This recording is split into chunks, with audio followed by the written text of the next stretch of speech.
श्री कृष्ण कहते हैं कि अपनी ज़िंदगी से नाराज़ कभी मत होना, क्योंकि ऐसे कई लोग हैं जो आपके जैसे ज़िंदगी जीने का सपना देखते हैं। किसी भी असफल व्यक्ति से पूछोगे कि तुम सफल क्यों नहीं हुए, तो वह दो कारण देगा कि मेरी किस्मत खराब थी, मेरे पास समय नहीं था।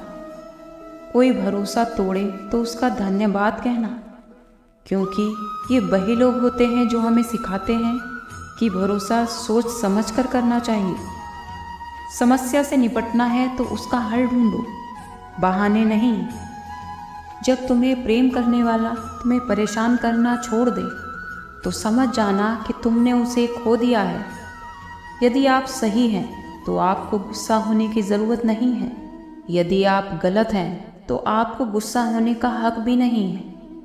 श्री कृष्ण कहते हैं, जिस तरह हवा एक दिशा में नहीं बहती, समय समय पर बदलती रहती है, उसी प्रकार आदमी की किस्मत भी समय समय पर बदलती रहती है। इसीलिए समय खराब है तो परेशान ना हो, बस सही समय आने का इंतज़ार करें, क्योंकि समय ज़रूर बदलेगा। याद रखना, अगर बुरे लोग समझाने से समझ जाते तो बांसुरी बजाने वाला कभी महाभारत होने ही नहीं देता। अपना पूरा समय खुद को बेहतर करने में लगाओ, क्योंकि रिश्ते इंसान से नहीं पैसों से बनने लगे। आपका काम है अपनी पसंद के काम को खोजना, उसे खोजें और उस काम में अपने आप को पूरी तरह लगा दें। यही सफलता का मार्ग है। दुनिया में अधिकांश लोग इसलिए असफल हो जाते हैं, विपरीत परिस्थितियां आने पर उनका साहस टूट जाता है और वो भयभीत हो जाते हैं। मन से पाप करने वालों को तन से, दिल से पाप करने वालों को दिल से और दिमाग से पाप करने वालों को दिमाग से सज़ा मिलना निश्चित है। जो मन भगवान में लगा, उसे क्या परवाह कि जीवन में क्या मिला और क्या छिन चुका है। भक्ति प्राप्त नहीं की जा सकती, ये तो एक उपहार है। प्रार्थना ईश्वर को नहीं बदलती, बल्कि उसे बदल देती है जो प्रार्थना करता है। ध्यान रहे, विचारों का सकारात्मक होना अनिवार्य है, तभी राह सुगम और सरल होती जाएगी। कभी किसी और के लिए जीने का प्रयास मत करो, किसी और की नज़रों में अच्छा बनने की कोशिश मत करो। हम अकेले आए हैं और अकेले ही जाएंगे। हम जैसे कर्म करेंगे वैसे ही फल पाएंगे। जो बीत गया उसे भूल जाओ और जो कर रहे हो उस पर विश्वास रखो। जो होगा उसकी चिंता छोड़ दो, बस तुम्हें मात्र अपने कर्म करने हैं। पुरस्कृत करने का कार्य नियति का है। एक बार भीष्म पिता ने श्री कृष्ण से पूछा कि जल से पतला क्या है, मुंह से भारी कौन है और अग्नि से तेज क्या है, और कौन है जो काजल से काला है। श्री कृष्ण ने मुस्कुराते हुए यह उत्तर दिया, पितामह, जल से पतला ज्ञान है, भूमि से भारी पाप है, अग्नि से तेज क्रोध है और काजल से काला कलंक है। श्री कृष्ण कहते हैं कि परिस्थितियों से भागो मत, उनके सामने डट कर खड़े रहो, क्योंकि कर्म करना ही मानव का पहला कर्तव्य है। हम कर्मों के द्वारा ही परेशानियों से जीत सकते हैं। दुनिया नहीं जानती हम सबका अंत यहीं पर है, लेकिन जो लोग इस सत्य को जानते हैं, उनके सारे झगड़े एक ही बार में ख़त्म हो जाते हैं। जब तक आप अपनी समस्याओं और कठिनाइयों की वजह दूसरों को मानते रहोगे, तब तक आप अपनी समस्याएं और कठिनाइयों को मिटा नहीं सकते। आप अपना भविष्य नहीं बदल सकते, लेकिन आप अपनी आदतों को बदल सकते हैं। निश्चित रूप से आपकी आदतों से आपका भविष्य बदल सकता है। अगर हम परिवर्तन के लिए किसी दूसरे व्यक्ति के आने की उम्मीद करेंगे, तो परिवर्तन नहीं आएगा। जो व्यक्ति बहुत ज़्यादा बोलते रहते हैं, वो कुछ नहीं सीख पाते। समझदार व्यक्ति वही कहलाता है जो धीरज रखने वाला, क्रोधित ना होने वाला और निडर होता है। अगर व्यक्ति से कोई गलती हो जाती, कोशिश करे कि इसे दोहराए नहीं, उसमें आनंद ढूंढने की कोशिश ना करें, क्योंकि बुराई में डूबे रहना दुखों को न्योता देने के बराबर होता है। डर का अभाव होना साहस नहीं, बल्कि डर पर विजय पाना है। बहादुर आदमी वो नहीं जिसे डर नहीं लगता, बल्कि वो है जो डर पर विजय प्राप्त करता है। जीवन के दुखद और परिवर्तनशील पड़ाव में पार करने का एक ही मार्ग है, धैर्य का अनंत विस्तार कर लो। हम शिकायत कर सकते हैं क्योंकि गुलाब की झाड़ियों में कांटे हैं, या फिर खुश हो सकते हैं कि कांटों की झाड़ियों में गुलाब है। सत्य हर बार शुभ और मंगल कार्य नहीं हो सकता, और झूठ भी हर बार अशुभ और अमंगल कार्य नहीं हो सकता। भगवान श्री कृष्ण ने अपने जीवन में ये सीख सबको दी। झूठ और सत्य का निर्धारण कभी इस बात से नहीं होता कि आपने क्या कहा, अपितु इस बात से होता है कि आपने क्यों कहा। सुख और दुख तो अपने नसीब से मिलता है, अमीरी और गरीबी से इसका कोई लेना देना नहीं। रोने वाले तो महलों में भी रोते हैं, और किस्मत हो तो झोपड़ी में भी हंसी गूंजती है। विश्वास में वो शक्ति है जिसमें उजड़ी हुई दुनिया में भी प्रकाश लाया जा सकता है। विश्वास पत्थर को भगवान बना सकता है, और विश्वास भगवान के बनाए हुए इंसान को पत्थर बना सकता है।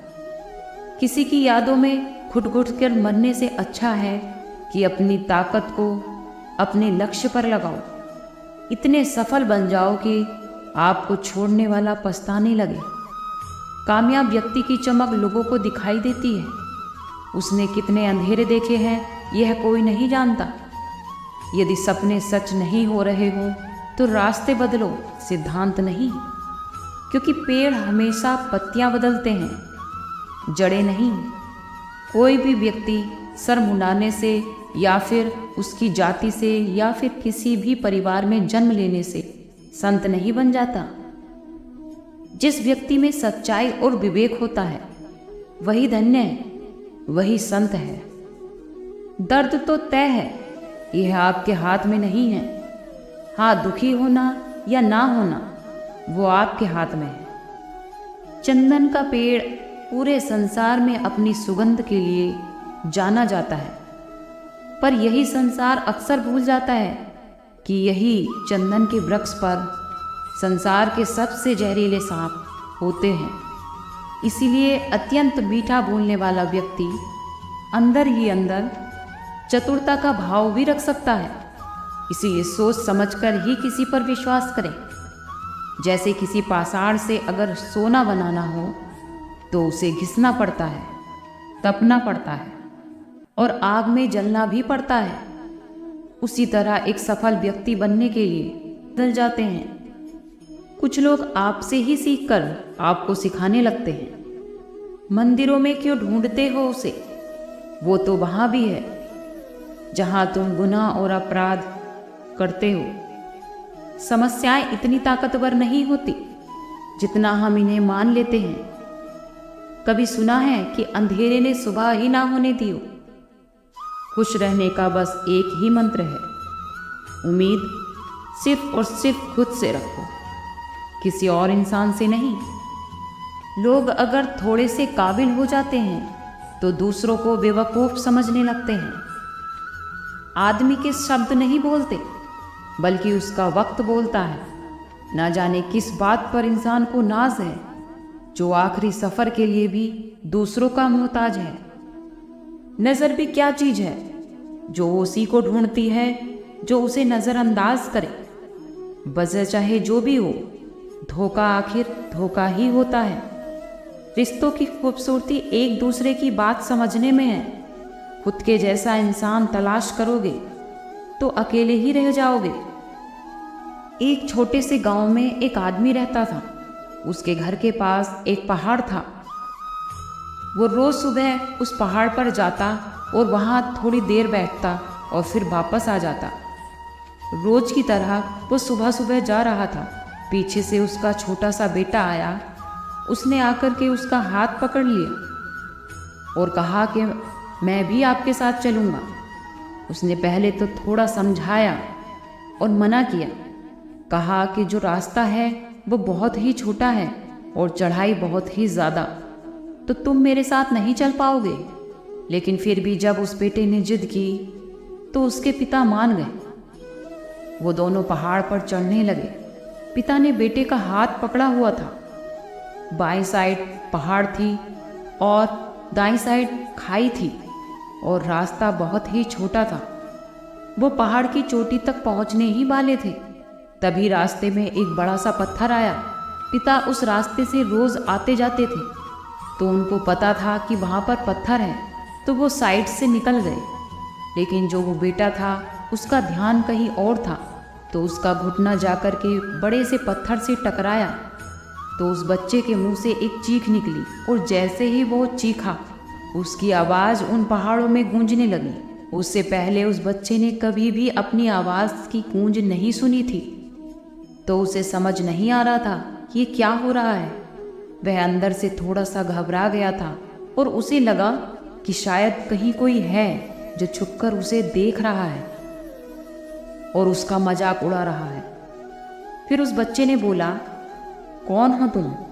तो जब उस बच्चे ने उस गूंज को सुना तो उसे गुस्सा आ गया कि कौन है जो मेरा मजाक उड़ाए चला जा रहा है। फिर उसने गुस्से से कहा कि मैं तुम्हें नहीं छोड़ूंगा। तो जैसे ही उसने उस गूंज को सुना तो वो घबरा गया। उसके पिता समझ गए थे कि क्या हो रहा है। उसने अपने पिता का हाथ कस के पकड़ लिया और फिर उसने अपने पिताजी से पूछा कि कौन है ये जो मेरी मजाक बना रहा है। तब उसके पिता मुस्कुराए और उन्होंने खाई की तरफ देखा और जोर से बोला कि मैं तुमसे बहुत प्यार करता हूँ। यह सुनकर बच्चा हैरान हो गया। उसे समझ नहीं आ रहा था कि यह हो क्या रहा है, कि जो इंसान उसकी मजाक बना रहा है, उसको डरा रहा है, उसको तंग कर रहा है, वही इंसान उसके पिता से बोल रहा है कि वो उससे प्यार करता है। तो उसके पिता ने अपने बेटे को देखा और वो समझ गए कि उसके मन में क्या चल रहा है और सिर्फ दोबारा उन्होंने बोला कि तुम बहुत अच्छे हो। और यह सुनकर उसका बेटा थोड़ा सा मुस्कुराया और पूछा अपने पिता से कि ये क्या हो रहा है पिताजी। फिर उसके पिता ने अपने बेटे को समझाया कि ये जो आवाज़ तुम सुन रहे हो ना, किसी और की नहीं है बल्कि तुम्हारी है, जो कि पहाड़ों में गूंज रही है और तुम्हें अपनी ही आवाज़ सुनाई दे रही है। जैसे ही तुम बोलते हो ठीक वैसे ही तुम्हें सुनाई देती है। अगर तुम गुस्से से कुछ कहोगे तो पलटकर जो भी आवाज़ आएगी वो गुस्से से ही आएगी। लेकिन अगर तुम अच्छे से बोलोगे, प्यार से बोलोगे, तो वही प्यार आपको दोबारा लौट करके मिलेगा। बिल्कुल इसी तरह से हमारी ज़िंदगी भी होती है। जैसा तुम अपने मन में इस ज़िंदगी के बारे में सोचते हो तो ज़िंदगी भी तुम्हारे लिए वैसे ही हो जाती है। अगर मन ही मन तुम ये बोलते रहोगे मेरी ज़िंदगी तो बहुत ही बुरी